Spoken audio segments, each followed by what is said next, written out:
Bonjour à tous et bienvenue dans le 18h du 22 avril 2015. Alors c'est vrai, en ce moment, on vous parle beaucoup de la météo, peut-être chez vous aussi vous en parlez, mais c'est vrai qu'il faut dire que ce soleil-là, le soleil qu'on a dehors, il nous donne la patate, il nous donne envie de sortir, de nous amuser, de se balader. Et d'ailleurs, c'est ce qu'ont fait parents et enfants aujourd'hui même au Parc des Oblates à Nantes. Vous savez, le nouveau parc qui se trouve dans le bas de Chantenay. Alors pourquoi ils y sont allés? Parce que déjà c'est un très beau parc, il est encore un peu nouveau, il a à peine 2 ans, et surtout parce qu'il a des tout nouveaux jeux, comme on va pouvoir le voir sur ces images qui ont été inaugurées il y a tout juste une semaine. Alors comme vous pouvez le voir, il y a un toboggan, une sorte de nid aussi dont l'accès n'est pas payant, celui-ci. Et voilà, les enfants s'y sont baladés ce midi, comme on le voit sur ces images. Il y a également une tyrolienne, tous des jeux en bois, des jeux voilà, tout nouveaux, inaugurés il y a une semaine. Et c'est vrai qu'avec un temps comme ça donne envie d'en profiter. Puis il y a un petit espace un peu plus haut aussi, toujours dans ce parc des Oblates, où les enfants étaient également présents, avec toujours un toboggan, des petites abeilles également, et un espace où on peut jouer dans le sable avec son petit seau. Voilà, ils étaient contents, les enfants, au Parc des Oblates ce midi. Profitez-en vous aussi, c'est une bonne idée de balade gratis. C'est toujours mieux quand c'est gratis. Mais voilà, pour le programme de ce soir, en tout cas avec mes invités, on parlera plutôt de théâtre. On parlera de Victor Hugo et d'ateliers d'écriture. On parlera de théâtre pour les jeunes et aussi de théâtre un peu pour les plus âgés. Bref, du théâtre pour faire du lien et faire du bien. Ça commence tout de suite après la virgule.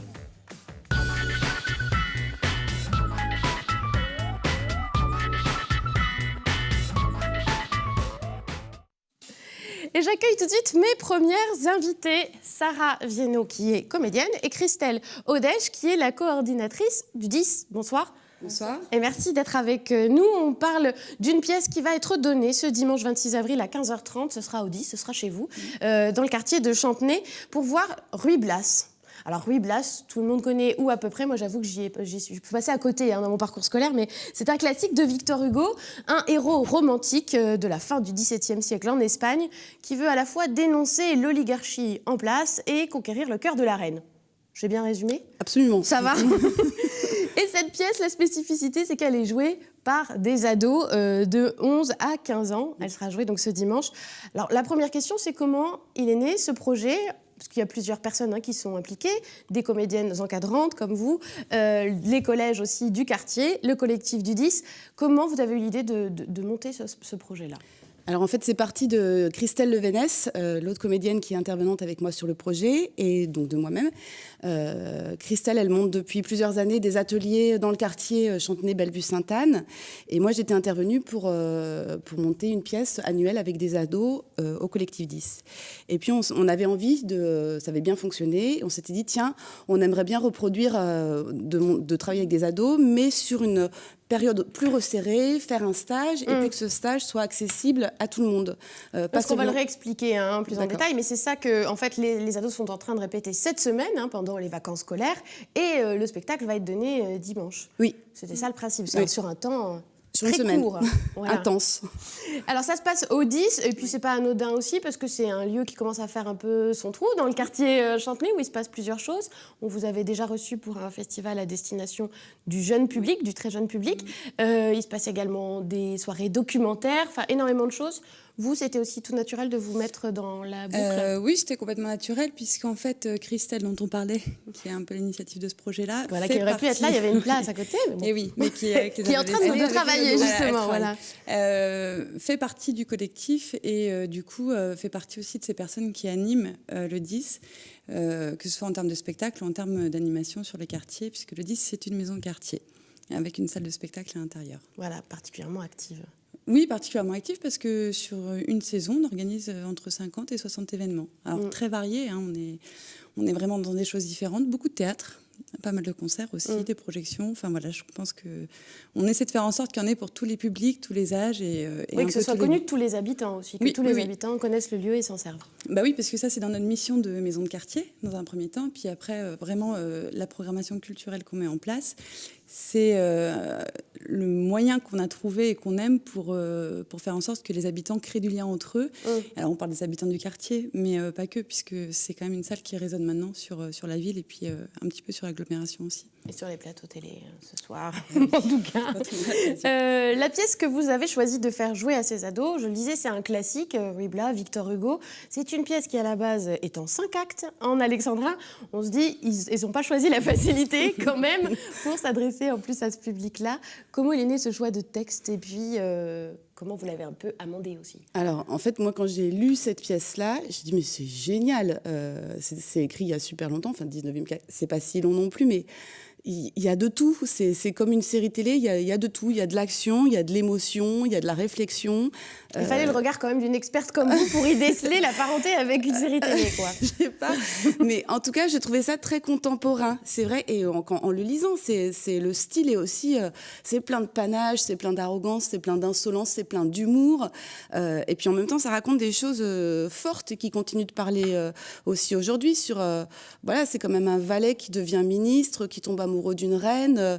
Et il y a toute l'acceptation de la reine aussi de tomber amoureuse de quelqu'un qui est là par complot, mais qui au final se révèle plein de... Enfin, avec épris de justice, d'idéal, voilà, de liberté. Comme peuvent l'être les adolescents aussi. Vous êtes dit, voilà, ça peut faire peut-être écho à une fougue. Je me suis dit que chacun des personnages pouvait faire écho, effectivement, puisque c'est des personnages qui fonctionnent en série. Il y a la reine, il y a Ruy Blas. Alors aussi, j'ai inventé une galerie de personnages qui viennent compléter les personnages de Victor Hugo, parce qu'il n'y a pas 18 dans la pièce.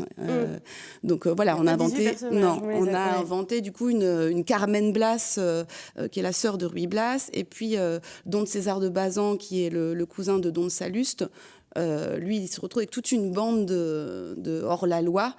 Donc voilà, c'est pas mal. Et Don Salluste est accompagné de sa femme, Donia Salluste, qui finalement est la plus terrible des deux. Donc, Et en tout cas, on entend dans ce que vous dites aussi qu'il y a eu réécriture quand même. Oui, il y a eu adaptation. Il y a une énorme Alors déjà, adaptation. parce que la représentation finale ne fera que 35 minutes, donc on voit bien que les 5 actes ont été réduits. Vous avez réécrit? Oui. Vous-même ou avec les enfants? Non, non, moi-même. Voilà. Voilà, comédienne et auteure, en l'occurrence. En tout cas, j'aime bien faire ça. Ça fait longtemps que je travaille aussi. J'ai travaillé avec une autre compagnie qui s'appelle Ta mère en tongue, et qui travaille à Paris avec des enfants aussi. Et donc, ça fait longtemps que je fais ça. J'aime bien faire ça, d'adapter. J'ai adapté déjà plusieurs pièces de Molière ou de Shakespeare. Et du coup, voilà, c'est quelque chose que j'aime bien faire, et je commence à connaître un peu comment les enfants et les ados fonctionnent. Donc voilà, je pense que j'ai acquis un peu de savoir-faire dedans. Voilà. Bah, on va voir justement dans le petit reportage, parce qu'on est venu vous voir en répétition et voir les ados.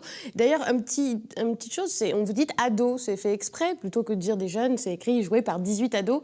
Est-ce que c'est aussi un peu pour contrecarrer l'image qu'on peut avoir des ados qui restent plutôt devant leur écran que de venir jouer sur scène? Enfin, de redonner un petit sens plus actif au mot ado? Non, je sais pas, mais parce que non, pour nous c'était des ados. Non, on parle des ados, ouais. C'est ça. Ouais. On s'est toujours dit, on vise le public ado, enfin on travaille avec des ados, donc c'est resté. Vous, ado, ça veut dire ça pour vous, voilà. Ben, alors que c'est vrai que ça peut aller un petit côté les ados. Les jeunes, c'est voilà, ça peut être on peut être jeune jusqu'à 25, 30, voire 40 ans. 40. mais les ados, c'est vraiment une période de la vie aussi où on se transforme, on n'est plus enfant, on n'est pas encore adulte, et c'est une période où on se cherche, où aussi le théâtre à ce moment-là peut devenir, à tous les âges, mais voilà, particulièrement en ce moment-là. En tout cas, c'est des échos qu'on a retrouvés chez ceux avec qui on a travaillé à plusieurs occasions, qui disent mais c'est génial, c'est un moment où on peut prendre confiance en soi, on joue un autre rôle que soi, donc je pense que c'est aussi un moment où le théâtre peut être parlant pour eux. On va les voir, ces jeunes ados, justement. C'est notre journaliste Benoît Balti qui est venu assister aux répétitions hier, et on va le voir, ils sont très motivés.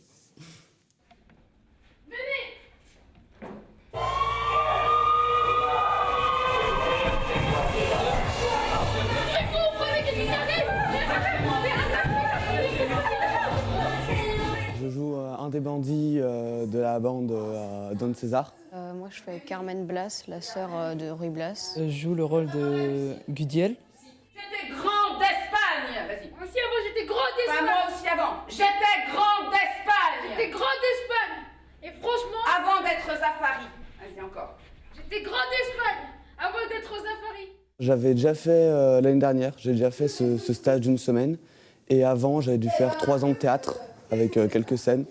C'est bien parce qu'il y a des gens qui font du théâtre depuis longtemps ou qui viennent de commencer depuis hier. Enfin, c'est mélangé, puis tout le monde s'entend bien. Mes cousines, complotées dans l'ombre. C'est crasse. Ville, infâme. Plus d'énergie, Lola. Infâme. Infâme.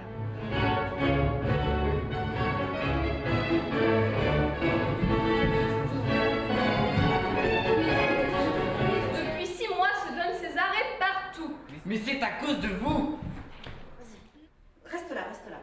Vous possédez tout le tabac. Ça fait tout le tabac. Tout le tabac, ça fait tout mou. Je suis un peu en colère après vous, mais quand même, je vais Moi, c'est la marquise Del Basto. Donc moi, je suis un peu la persifleuse, celle qui est manipulatrice et qui veut toujours avoir tout. Alors j'interprète le rôle de Don Guritan et c'est en quelque sorte un grand d'Espagne. C'est quoi mon personnage déjà? Christelle Comporel. Oui. Vous, depuis des lustres, comtesse de Priego, vous percevez l'impôt sur le sel. Donnez-moi les diamants, je vous rends les forêts. Mais ce n'est presque rien. Oh non. Vous exagérez. Donnez-moi Majorque. C'est quand même en ancien français, Victor Hugo. Donc ils ont super bien adapté ça pour nous. Comme ça, on peut facilement dire, parce qu'il y a certains mots qui peuvent être compliqués à dire. On est très solidaires et j'aime bien parce que c'est pas non plus quelque chose de très grand. C'est un petit truc et franchement, c'est vraiment familial et c'est génial en fait. Oui, par exemple, vous, comtesse de Camporéal, vous possédez tout le tabac. Ouais, c'est super. Don Guritan. Ça ne va pas? Ok, reprends ça. Voilà, les répétitions, elles continuent toute la semaine. Bon, petite précision, c'est pas de l'ancien français, vraiment. Non, c'est en vers, enfin, pas dans l'adaptation, mais... Non, mais c'est même pas du vieux François. Ah non, on pas peut du le dire, tout. hein, on a bien dit, c'est Victor Hugo. En tout cas, c'est vrai que c'est quand même un gros défi pour vous que de monter ça en une semaine, j'imagine. En plus, on l'a entendu, il y a des niveaux différents, des jeunes qui ont déjà fait du théâtre, d'autres qui sont complètement novices. Comment ça se passe ? Ça travaille dans l'énergie. Alors, il y a beaucoup de préparation en amont aussi. C'est-à-dire que tout ce qui est mise en scène, écriture, costume, y compris lumière d'ailleurs, tout est travaillé en amont. Du coup, la semaine qu'on a, c'est vraiment sur le jeu d'acteur et le coaching, la direction d'acteur avec les jeunes, quoi. Ça veut dire avec qu'eux, ils ont appris leur texte avant ? Non, parce qu'on travaille vraiment sur l'énergie directement. Ouais. Sinon, c'est trop compliqué, ça devient fastidieux de leur faire apprendre le texte et tout ça. Là, on rentre dans le jeu directement. Et on est assez directive, et Christelle et moi. On l'a vu. Mais bien. Mais c'est ce qu'il faut parce efficace. que sinon, voilà, ça prend pas. Et voilà. Et au 10, là, ça a été l'invasion, du coup, pendant toute la semaine. On peut plus rien faire d'autre, là. Si, il se passe quand même encore beaucoup de choses, mais c'est vrai qu'ils amènent une super énergie. Puis surtout, ce qui est génial, c'est de les voir à la fois travailler avec Christelle et Sarah, soit avec les deux, soit séparément, et de les voir sur des moments de pause, parce qu'elles ont quand même aménagé des moments pour qu'ils puissent souffler dans la journée, et de les voir avec leurs textes, en petits groupes, continuer à travailler dans la cour. Et donc voilà, on a les répliques qui fusent de tous les côtés, c'est assez génial, c'est très vivant. Mais non, je pense qu'il s'implique réellement dans le projet. Et il me semble que vous réécrivez même un peu au fur et à mesure sur des choses qui passent ou qui passent pas. Enfin, vous réadaptez dans la semaine. Donc non, c'est vraiment un projet participatif, vivant, et c'est chouette. Et qui évolue tout au long de la semaine jusqu'à dimanche. Et alors, comment a eu lieu aussi le casting ? Parce qu'on l'a dit, il y a 18 ados qui participent au projet. Dans vos intentions, enfin, c'était écrit dans le projet que j'ai pu lire, il y avait une vraie envie de mixité aussi. Mixité des quartiers, d'avoir à la fois Bellevue, Sainte-Anne et Chantenay, ce que vous disiez, mais aussi mixité des catégories sociales représentées. C'était un vrai souhait de votre part. C'est un truc qui est facile à faire. Et essayer d'être représentatif de ça. La constitution du groupe, c'est pas quelque chose de facile, mais c'était effectivement notre souhait de permettre à plein de jeunes, avec toutes leurs différences, que ce soit sociales, culturelles, religieuses, d'âge, de sexe, puisqu'il y a des garçons, des filles, c'est tout. Voilà, de pouvoir à un moment donné se rencontrer, effectivement, en dehors du collège, sur un temps où ils partagent une passion qui va les aider aussi, qui va les emmener dans une aventure forte. Donc ça, oui, c'était une vraie volonté. Après, c'est pas forcément évident, voilà, parce que d'une part, ceux qui ont l'habitude, très bien, ils vont se précipiter au portillon, mais ceux qui n'ont pas l'habitude, eh ben, il y a toute une démarche de coordination avec les familles à faire, avec les professeurs. On est intervenu à plusieurs reprises dans les collèges et dans les classes. Parce que là, ils sont tous issus de 2 collèges aussi du quartier, hein, le collège de Bussy. Voilà, c'est ça. Et là, du coup, c'était intéressant. On a pu travailler aussi, du coup, avec un coordinateur famille qui était en mission, en fait, au centre socioculturel Le Jamais et qui est venu nous aider sur la constitution du groupe. Comme aujourd'hui, on peut travailler avec Lucille, qui est stagiaire au collectif et qui, d'un coup, vient nous donner la main sur toute l'organisation et même sur le suivi. Elle va chercher des jeunes, par exemple, place des Lauriers, puis elle les ramène le soir. Enfin, tout ça ne pourrait pas se faire, en fait, sans cette... Parce qu'en fait, oui, c'est ça. Il y a déjà eu des volontaires, comme vous l'avez dit, des gens qui avaient envie, qui ont peut-être l'habitude du théâtre, et puis d'autres qu'il faut aller plus qui ont envie, mais qui n'osent pas, qui n'ont pas les clés, peut-être. Qui n'ont pas les clés ou dont c'est compliqué. On arrivait, par exemple, le premier matin de répétition. On était on était même 19. Et le premier matin, un des jeunes est en retard. J'appelle et effectivement, la famille m'a dit, mais non, il ne pourra pas venir parce qu'en fait, il doit garder son petit frère qui a 4 ans pendant que je travaille. Donc voilà, c'est concret. C'est concret. Voilà, c'est comme ça. Ça ne peut pas se faire autrement. Alors, vous l'avez fait aussi très concrètement en adaptant le prix, parce que voilà, c'est un stage avec des encadrantes pendant toute une semaine, et vous avez adapté le prix au quotient familial. Oui. C'est important.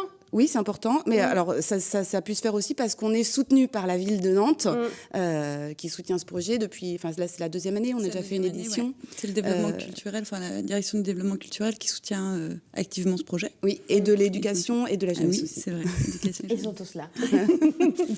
Voilà, donc c'est grâce à eux et grâce à tous les partenaires qu'effectivement ce projet peut se monter. Ouais, qui compense qui subventionne, en clair.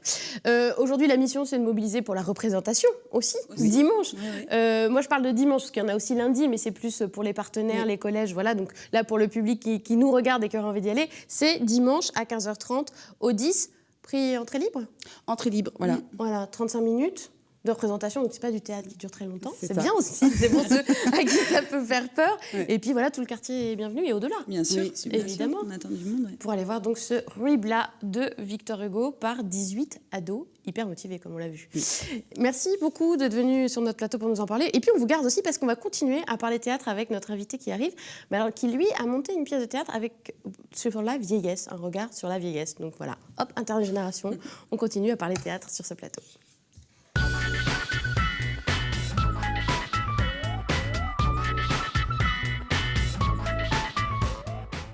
Et nous recevons donc Damien Mourgui, qui est également comédien. Bonsoir. Bonsoir. Et merci d'être avec nous et de nous rejoindre pour parler d'un projet qui s'appelle L'Étincelle. Oui. Alors, c'est aussi un film que nous diffusons ce soir sur Télé Nantes. C'est pour ça qu'on vous reçoit ce soir.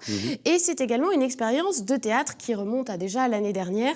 Il y a eu aussi atelier d'écriture avec des habitants, avec des Nantais, pour aboutir à une pièce de théâtre qui a été jouée l'hiver dernier. Vous pouvez nous raconter un petit peu la nature de ce projet ? Oui, c'est en fait un projet qui est né de la volonté de la ville de Nantes de s'inscrire donc dans sa politique vieillesse. Tous les ans, à une période, ils produisent par l'art une prise de conscience autour du changement de regard sur la vieillesse. Donc c'est un projet qui est piloté par le CCAS et ils ont fait appel à nous. Le Centre communal d'action sociale. C'est ça. Voilà. Faut décliner les signes, c'est important. Voilà, des gens qui s'occupent des exclus, des jeunes, des vieux. Et donc, ce projet, au départ, était orienté vers le théâtre. Il voulait changer le regard sur la vieillesse par cet outil-là, par le théâtre. Et donc, ils ont fait appel à nous pour solliciter les citoyens nantais. Donc, on a mené des ateliers d'écriture. À partir de cette matière, on a écrit une pièce de théâtre et on a joué cette pièce de théâtre auprès de différents publics. Et la pièce de théâtre parle de la vieillesse, mais c'est sans concession. Ouais. Et justement, c'est bien, vous dites vieux, les vieux, parce que moi, je me suis torturé la tête en disant les personnes âgées, mais non, on dit les vieux, ça pose pas de problème, ça les dérange pas. Alors, il y a une phrase là-dessus, justement, dans la pièce de théâtre. Tout dépend de la personne. La personne âgée qui se vexe si on l'appelle le vieux a une conscience d'elle-même. qui peut être différente de quelqu'un d'autre qui va peut-être lui-même s'appeler le vieux et à qui ça ne pose aucun problème. Il faut savoir s'adapter un peu. Oui, mais sentir un peu la sensibilité. C'est ce regard-là qu'on a essayé d'apporter dans la pièce. Et voilà, c'est pas moralisateur, c'est assez brut de décoffrage, mais on en sort assez ému. Et je crois que c'est ce qu'on voit assez bien dans le film. Alors, vous dites nous, vous parlez pas de vous à la première personne du pluriel. C'est parce qu'en fait, c'est la belle boîte qui se cache derrière ça. C'est une entreprise, un collectif, c'en est une, oui. Voilà, avec des comédiens, des réalisateurs qui justement proposent leurs compétences artistiques pour accompagner aussi des projets sociaux ou des projets à dimension sociale. Et donc là, c'était aussi votre but avec cette pièce de théâtre et ce film, c'est de faire accoucher les gens aussi, de les faire se regarder, eux, les personnes âgées, et aussi les plus jeunes, de comment on vieillit, qu'est-ce que ça veut dire vieillir. C'était ça C'était l'objectif, et c'est ce qui nous intéressait dans ce projet-là, c'était la dimension intergénérationnelle. Quand on a mis en place d'abord les ateliers d'écriture, l'idée, c'était effectivement de changer de regard sur la vieillesse. Mais pour ça, il faut faire l'état des lieux de quel est le regard de chacun sur la vieillesse. Et cet état des lieux, on l'a fait auprès de jeunes à l'école. Donc, on a vu une centaine de personnes sur une dizaine de groupes, avec des travailleurs, des non-travailleurs, des gamins de 8-10 ans, des ados, des diplômés, des gens qui travaillent, bref, plein de regards différents, justement. Et par ces ateliers d'écriture, récolter une matière qui nous a servi de base pour écrire la pièce. Et on se rend compte que, quel que soit l'âge, on a cette vision parfois qui peut faire un peu peur de la vieillesse. Et c'est justement ce qu'on a essayé de montrer dans la pièce, que non, on n'a pas besoin d'avoir peur des vieux. Il faut dédramatiser un peu. Exactement. C'est ce que montre la pièce. Ce que montre la pièce et le film qui montre les coulisses finalement de cette pièce, de la création. Et de la création, oui. Donc je vous propose de découvrir un extrait de L'Étincelle, le film. On a eu des discussions, on a eu des gens qui se sont confiés. Alors la confidence, elle n'a pas le même poids selon qu'on a 10 ans et qu'on nous pose la question sans savoir ce que c'est d'être vieux, ou qu'on vous pose la question quand vous en avez 92 et que vous avez les 2 pieds dedans et que vous en souffrez peut-être depuis 10 ans. Alors 30 ans, je vais encore être en retard au boulot, il faut que j'arrête de faire la fête et que je me pose. 50 ans, je n'ai pas eu de nouvelles des enfants depuis 3 jours, j'espère qu'ils vont bien. 70 ans, quelle belle journée, qu'est-ce que je vais pouvoir faire aujourd'hui? Eh bien, comme tous les jours. Très bien.